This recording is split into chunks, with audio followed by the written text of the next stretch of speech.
এখন পাল্টা শুল্ক বাংলাদেশের কাদের উপর কমে গেল, 15% আসলো, যেখানে কথা 35%, সেখানে আসলো 15% কমলো 20%। কিন্তু একটা খবর কালের কণ্ঠ প্রকাশ করেছে, 25টা বোয়িং কিনতে হবে, বিমানের ঘাড়ে 50,000 কোটি টাকার বোঝা, তার উপরে যদি 25টা বোয়িং কিনতে হয়, এই বোয়িং গুলি দিয়ে কি করবে? বাংলাদেশের মোটামুটি যতগুলো রুট আছে, অল্প কয়েকটা ছাড়া বাকি অধিকাংশই অলাভজনক। এই অলাভজনক রুটে আরো যখন নাকি যুক্ত হবে এই বোয়িং গুলো, আরো লোকজন লাগবে, আরো লোকসান বাড়বে, কি হবে? মানে এটার কোনো পরিকল্পনা? তাহলে কি বিমান বাংলাদেশ এয়ারলাইন্স এটা কি অন্য কোনো বিদেশি এয়ারলাইন্সের সাথে জয়েন্টলি করবে কিনা? বাংলাদেশের পক্ষে, বাংলাদেশের যে ক্যাপাসিটি, বাংলাদেশের যে ম্যানেজমেন্ট, তাতে এটা সাকসেসফুল করতে পারবে না।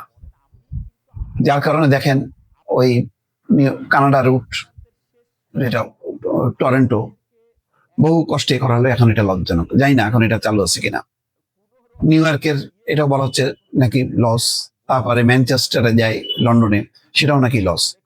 এখন এই লসের পরে লস যদি চলতে থাকে, আর আমরা নদী দিয়ে নিলাম, আরেক দিক দিয়ে আরো বেশি পরিমাণ দিয়ে দিলাম, তাহলে লাভ কি হবে? কি হবে? এটা নিয়ে একটা গবেষণা দরকার, এটা নিয়ে একটা বোঝা দরকার যে আমরা এই চুক্তির পর আমরা এটা পাইলাম। এখন খবর যেটা দেখেন সেটা হচ্ছে, পাল্টা শুল্ক কমাতে যুক্তরাষ্ট্রের উড়োজাহাজ নির্মাতা প্রতিষ্ঠান বোয়িং থেকে 25টা বিমান কিনবে বাংলাদেশ। জাতীয় পতাকাবাহী সংস্থা বিমান বাংলাদেশ এয়ারলাইন্সের জন্য এই উড়োজাহাজ কেনা হবে। এর মধ্যে কিছু বিমান আগামী 2-1 বছরের মধ্যে পাওয়া যাবে। তবে এই বিষয়ে আনুষ্ঠানিক কিছু জানে না বিমান, বিমান কিন্তু জানে না। এদিকে ওনারা ওনাদের মতন করে চুক্তি করে ফেলছে। রাষ্ট্রায়ত্ত এই সংস্থার জন্য এটি হবে ইতিহাসের সবচেয়ে বড় বিমান ক্রয় পরিকল্পনা। তবে প্রশ্ন উঠেছে, এই বিশাল বহরের ভার কিভাবে বহন করবে বিমান? যে সংস্থা এখনো লাভজনক ধারায় স্থিত নয় এবং যাদের অনেক রুটেই ফ্লাইট পূর্ণ হয় না, যাত্রী দিয়ে পূর্ণ হয় না, সেখানে এই লোকসানটা বাড়ায়, তাহলে শেষ পর্যন্ত কি হবে? এই বোঝা, মানে আপনি 1 টন বহন করতে পারেন, আপনার উপরে যদি 5 টন দেওয়া হয়, আপনি চলতে পারবেন? এই বোঝা নিয়ে পারবেন না। তো বিমান কি এই বোয়িং এর ভারে ডুবতে থাকবে? এটা একটা প্রশ্ন। নতুন চুক্তি বাংলাদেশের আকাশপথ সম্প্রসারণ এবং আন্তর্জাতিক সংযোগকে আরো গতিশীল করবে, সরকার বলছে। কিন্তু অভ্যন্তরীণ হিসাবপত্র বলছে ভিন্ন কথা।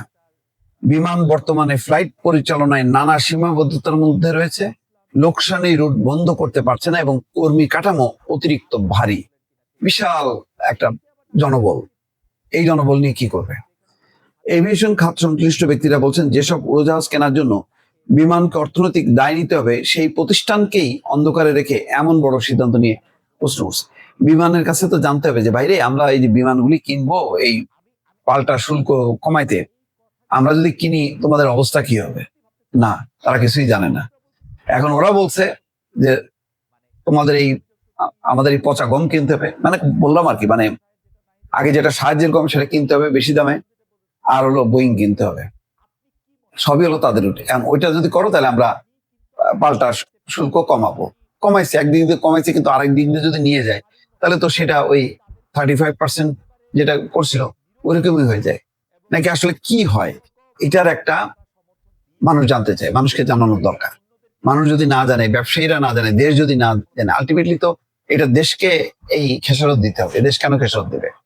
তো এই কারণে পুরো বিষয়টা একটা প্রকাশ আনা দরকার। এখন পাল্টা শুল্কের যেই চুক্তিটা হয়েছে, সেই চুক্তিতে কোনো ধারা আছে কিনা যে এগুলির ব্যাপারে কিছু জানানো যাবে না বা বলা যাবে না? আমরা তো কিছুই জানি না।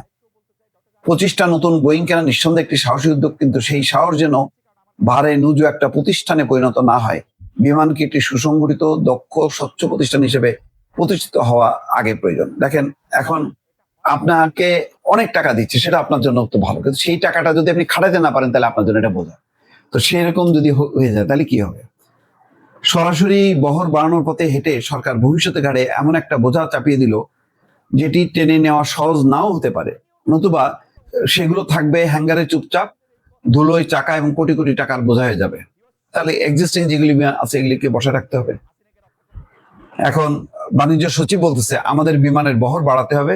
এই পরিকল্পনা সরকারের আগেই ছিল। পাল্টা শুল্ক ইস্যুতে নতুন করে অর্ডার দেওয়া হয়েছে। আগে ছিল 14টি, এখন 25টি।